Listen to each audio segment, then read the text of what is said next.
ನಮಸ್ಕಾರ. 10ನೇ ತರಗತಿಯ ಸಮಾಜ ವಿಜ್ಞಾನ ವಿಷಯದಲ್ಲಿ ಬರುವಂತಹ 16ನೇ ಅಧ್ಯಾಯ ಬ್ಯಾಂಕ್ ವ್ಯವಹಾರಗಳು ಎನ್ನುವ ಅಧ್ಯಾಯ ಆಗಿರುವಂತದ್ದು. ಈ ಒಂದು ಅಧ್ಯಾಯಕ್ಕೆ ಸಂಬಂಧಿಸಿದಂತೆ LBA ಲೆಸನ್ ಬೇಸ್ಡ್ ಅಸೆಸ್ಮೆಂಟ್ ನಲ್ಲಿ ಕೇಳಿರುವಂತಹ ಪ್ರಶ್ನೆಗಳು ಮತ್ತು ಅವುಗಳಿಗೆ ಸಂಬಂಧಿಸಿರುವಂತಹ ಮಾದರಿ ಉತ್ತರಗಳನ್ನ ಈ ವಿಡಿಯೋದಲ್ಲಿ ಡಿಸ್ಕಷನ್ ಮಾಡ್ಕೊಂಡು ಬರೋಣ. ಪೂರ್ತಿಯಾಗಿರುವಂತಹ ವಿಡಿಯೋನು ವೀಕ್ಷಿಸಿ ಹಾಗೂ ನಿಮಗೆ ಈ ವಿಡಿಯೋ ಇಷ್ಟ ಆದಲ್ಲಿ ಲೈಕ್ ಮಾಡಿ. 16ನೇ ಅಧ್ಯಾಯ ಬ್ಯಾಂಕ್ ವ್ಯವಹಾರಗಳು ಆಗಿರುವಂತದ್ದು. ಮೊದಲ ವಿಭಾಗದಲ್ಲಿ ಪ್ರತಿಯೊಂದು ಪ್ರಶ್ನೆ ಅಥವಾ ಪೂರ್ಣ ಹೇಳಿಕೆಗೆ 4 ಆಯ್ಕೆಗಳನ್ನು ನೀಡಲಾಗಿದೆ. ಅವುಗಳಲ್ಲಿ ಸೂಕ್ತವಾದ ಒಂದು ಉತ್ತರವನ್ನು ಆರಿಸಿ ಅದರ ಕ್ರಮಾಕ್ಷರದೊಡನೆ ಪೂರ್ಣ ಉತ್ತರವನ್ನು ಬರೆಯಿರಿ ಅಂತ ಕೇಳಿರುವಂತದ್ದು. ಇಲ್ಲಿ ಬಹು ಆಯ್ಕೆಯ ಪ್ರಶ್ನೆಗಳನ್ನು ಕೇಳಿರುವಂತದ್ದಾಗಿದೆ. ಸರಿಯಾಗಿರುವಂತಹ ಉತ್ತರ ಬರೆಯಬೇಕಾಗಿರುವುದು. ಮೊದಲನೇ ಪ್ರಶ್ನೆ, ಬ್ಯಾಂಕ್ ಎಂಬ ಪದ ಇಟಾಲಿಯನ್ ಭಾಷೆ ಈ ಪದದಿಂದ ಬಂದಿದೆ ಅಂತ ಹೇಳಿ ಕೇಳಿರುವಂತದ್ದು. ಈ ಎಲ್ಲ ಪ್ರಶ್ನೆಗಳಿಗೆ 4 ಆಯ್ಕೆಗಳನ್ನು ಕೊಟ್ಟಿರುವಂತದ್ದಾಗಿದೆ.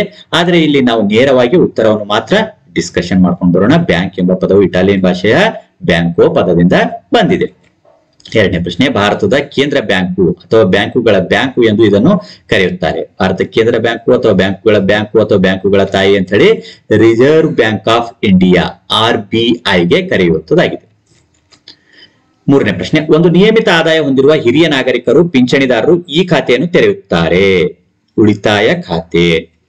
ಇನ್ನು ನಾಲ್ಕನೇ ಪ್ರಶ್ನೆ, ಭವಿಷ್ಯದ ಅವಶ್ಯಕತೆಗಳಾದ ಮಕ್ಕಳ ವಿವಾಹ, ಬೆಲೆ ಬಾಳುವ ವಸ್ತುಗಳ ಖರೀದಿ, ನೆಲ, ಕಾರು ಮುಂತಾದವುಗಳನ್ನು ಕೊಳ್ಳಲು ತೆರೆಯಬಹುದಾದ ಖಾತೆ ಆವರ್ತ ಠೇವಣಿ ಖಾತೆ.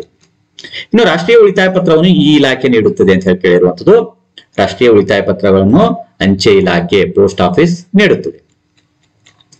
ಆರನೇ ಪ್ರಶ್ನೆ, ದಿನವೊಂದಕ್ಕೆ ಎಷ್ಟು ಬಾರಿಯಾದರೂ ಹಣ ತುಂಬಲು ಮತ್ತು ಹಣ ಹಿಂಪಡೆಯಲು ಅವಕಾಶ ಇರುವ ಬ್ಯಾಂಕ್ ಖಾತೆ ಯಾವುದು ಅಂದಾಗ ಚಾಲ್ತಿ ಖಾತೆ, ಕರೆಂಟ್ ಅಕೌಂಟ್ ಅಂತ ಹೇಳಿ ಕರೆಯುವಂತದ್ದಾಗಿದೆ. ಇನ್ನು ಏಳನೇ ಪ್ರಶ್ನೆ, ಈ ಬ್ಯಾಂಕ್ ಖಾತೆಯ ಠೇವಣಿಗಳಿಗೆ ಬಡ್ಡಿಯನ್ನು ನೀಡದೆ ತಮ್ಮ ಸೇವೆಗೆ ಸೇವಾ ಶುಲ್ಕ ವಸೂಲಿ ಮಾಡಲಾಗುತ್ತದೆ. ಚಾಲ್ತಿ ಖಾತೆ.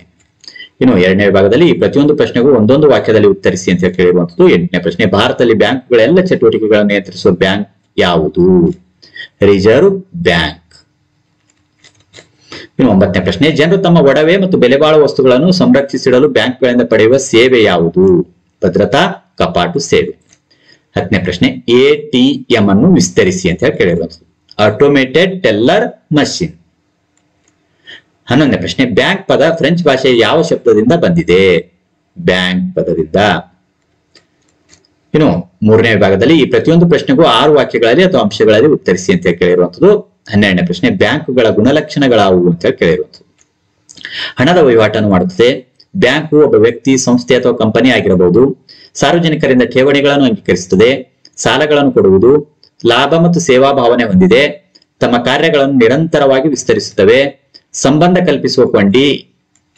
ಇನ್ನು 13ನೇ ವಿಭಾಗದಲ್ಲಿ ಬ್ಯಾಂಕುಗಳ ವಿಧಗಳನ್ನು ತಿಳಿಸಿ ಅಂತ ಕೇಳಿರುವಂತದ್ದು. ಕೇಂದ್ರ ಬ್ಯಾಂಕು ಅಥವಾ ಭಾರತೀಯ ರಿಸರ್ವ್ ಬ್ಯಾಂಕು, ವಾಣಿಜ್ಯ ಬ್ಯಾಂಕ್ಗಳು, ಕೈಗಾರಿಕಾ ಅಭಿವೃದ್ಧಿ ಬ್ಯಾಂಕ್ಗಳು, ಭೂ ಅಭಿವೃದ್ಧಿ ಅಥವಾ ವ್ಯವಸಾಯ ಬ್ಯಾಂಕ್ಗಳು, ಸ್ಥಳೀಯ ಬ್ಯಾಂಕ್ಗಳು, ಲೇವಾದೇವಿಗಾರ ಅಥವಾ ಸಾಹುಕಾರ, ಸಹಕಾರಿ ಬ್ಯಾಂಕ್ಗಳು. ಇನ್ನು 14ನೇ ಪ್ರಶ್ನೆ, ಬ್ಯಾಂಕಿನ ಕಾರ್ಯಗಳನ್ನು ತಿಳಿಸಿ. ಸಾರ್ವಜನಿಕರಿಂದ ಠೇವಣಿ ಅಂಗೀಕರಿಸುವುದು, ಸಾಲಗಳನ್ನು ಕೊಡುವುದು, ಹಣವನ್ನು ವರ್ಗಾಯಿಸುವುದು, ಭದ್ರತಾ ಕಪಾಟುಗಳನ್ನು ಬಾಡಿಗೆಗೆ ಕೊಡುವುದು, ಖರ್ಚು ಕಾರ್ಡು ಮತ್ತು ಜಮಾ ಕಾರ್ಡು ಕೊಡುವುದು, ಹಣದ ವಹಿವಾಟನ್ನು ಮಾಡುತ್ತವೆ, ಹಣದ ಭದ್ರತೆಯನ್ನು ಕಾಪಾಡುತ್ತವೆ, ಸಹಿಗಳಿಗೆ ಜವಾಬ್ದಾರಿ ಹಾಕುವುದು, ಸಾಲ ಪತ್ರಗಳನ್ನು ಮತ್ತು ಜವಾಬ್ದಾರಿ ಪತ್ರಗಳನ್ನು ಕೊಡುವುದು, ಸರ್ಕಾರದ ಹಣಕಾಸಿನ ವ್ಯವಹಾರ ನಿರ್ವಹಿಸುವುದು. ಇನ್ನು 15ನೇ ಪ್ರಶ್ನೆ, ಬ್ಯಾಂಕ್ಗಳು ಸಲ್ಲಿಸುವ ಸೇವೆಗಳು ಯಾವುವು ಅಂತ ಕೇಳಿರುವಂತದ್ದು.